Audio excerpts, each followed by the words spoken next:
Alors qu'il participe à une soirée dans un magnifique château avec de grands esprits,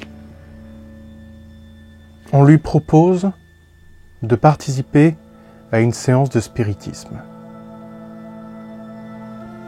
Comme nous le savons, le spiritisme, ça peut être différentes choses, ça peut amener à différentes choses. À sa place, est-ce que vous participeriez ou non à cette séance ?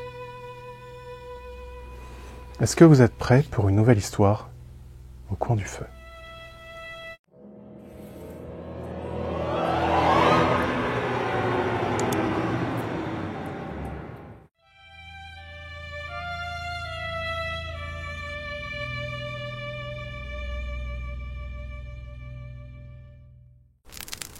Je fus invité à cette soirée par un ami avec qui je travaillais sur un projet de livre. C'était un recueil d'histoires mêlant notre monde aux mythologies de nos ancêtres. Je m'étais en forme tandis que lui faisait les recherches historiques et mythologiques dont j'avais besoin. Ce travail était extrêmement chronophage et captivant, mais mon ami avait réussi à me faire quitter ma tour et côtoyer le monde qui m'entoure. J'avais rejoint cette grande demeure pleine de personnes toutes plus importantes et intéressantes que moi. Je ne me sentais pas réellement à ma place à côté de scientifiques de renom, de chercheurs qui avaient étudié le monde. Il y avait un homme qui revenait d'Égypte, les yeux pleins de merveilles d'antan, et l'esprit rempli de secrets qui n'attendent qu'à être dévoilés. Alors que toutes ces personnes discutaient ensemble, je me perdais en regardant le domaine par la fenêtre. Un jardin à la française, aux haies taillées avec précision, des parterres de fleurs offrant des formes complexes et des bois autour. En observant les bois, je vis alors avec surprise une silhouette blanche, errant entre les arbres. Ce qui m'intrigua fut que cette silhouette était tellement visible. Peut-être que la lumière de la lune se reflétait sur sa tenue blanche, ou bien créait-elle sa propre lumière. Je la voyais marcher ainsi quand, soudainement, en passant derrière un arbre, elle disparut, tout simplement. Sur le coup, je sentis mon cœur tomber dans ma poitrine. Je ne comprenais pas ce que je venais de voir. C'est alors qu'un homme vint me chercher.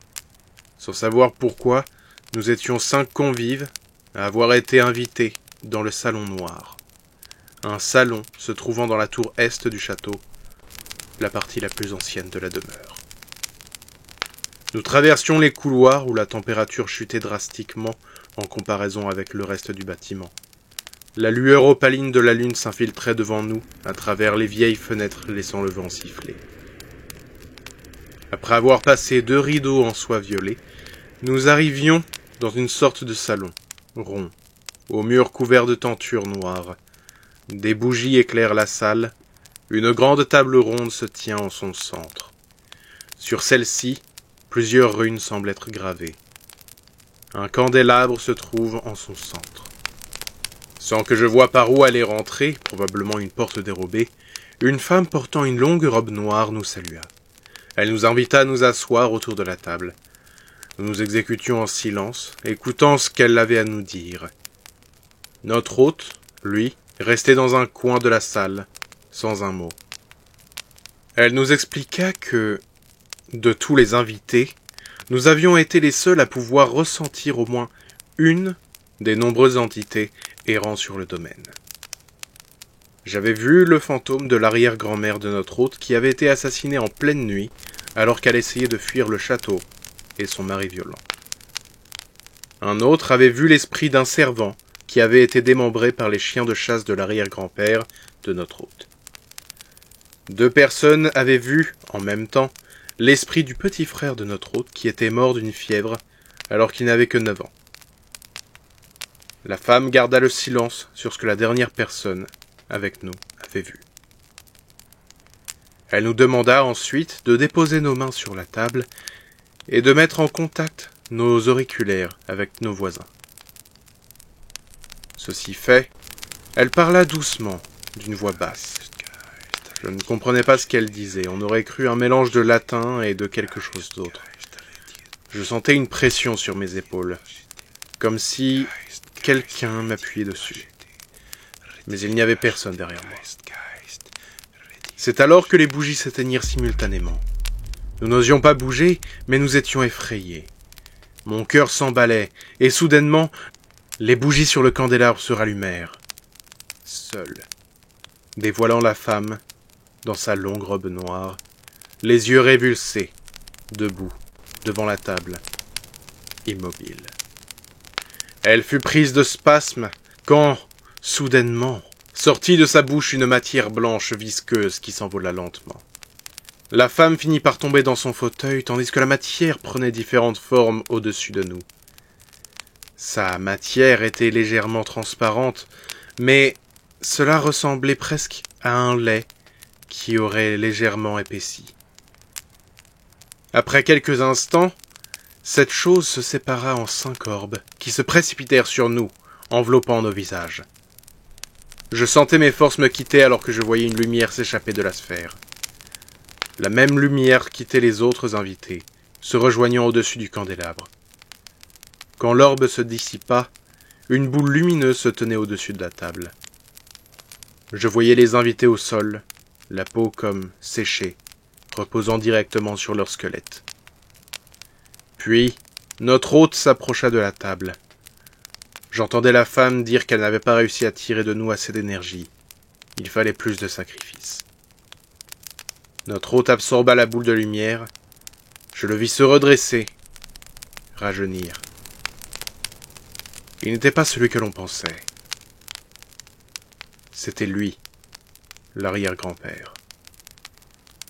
Il se retourna vers la femme et lui répondit qu'il y en aurait beaucoup d'autres.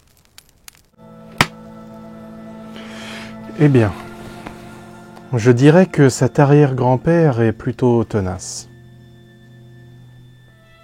Mais je ne sais pas pour vous, personnellement, j'ai une passion pour toutes ces histoires de soirées avec du spiritisme dedans d'il y a 2 siècles, un petit peu moins.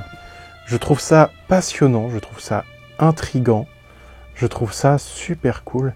Et surtout, j'ai toujours beaucoup aimé ces photos avec cet ectoplasme qui est censé sortir des voyants, des médiums, etc. J'ai toujours trouvé que c'était très cool. C'était souvent très mal fait, mais c'était très cool. Et c'était les trucages d'il y a très longtemps, donc il faut respecter quand même. Hein. Mais ouais, je sais pas pour vous, j'ai toujours trouvé ça super cool, passionnant, intéressant. Et voilà, j'espère que cette histoire vous aura plu. J'espère que ça aura titillé vos esprits à essayer de comprendre dans quelle direction on allait. Et voilà, n'hésitez pas à me dire en commentaire ce que vous en avez pensé. N'hésitez pas à mettre un pouce vers le haut. N'hésitez pas à partager la vidéo, ça m'aide beaucoup. Et puis voilà, abonnez-vous, suivez-moi sur les réseaux sociaux. Et moi je vous dis à bientôt pour de nouvelles histoires au coin du feu.